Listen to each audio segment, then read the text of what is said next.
kam lygus fermentuotas maistas, kam lygus termiškai apdorotas maistas. Labai geras klausimas, sveiki visi.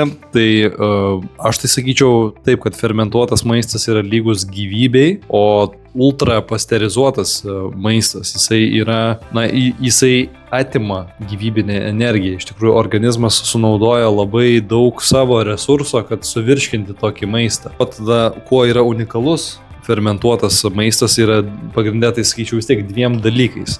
Tai yra tai, kad yra gyvų bakterijų, kurios iš savęs atlieka visas tas funkcijas, ką mes jau kalbėjom, padeda virškinti maistą, gamina, tarkim, ir B grupės vitaminus, gamina ir kai kuriuos fermentus ir panašiai.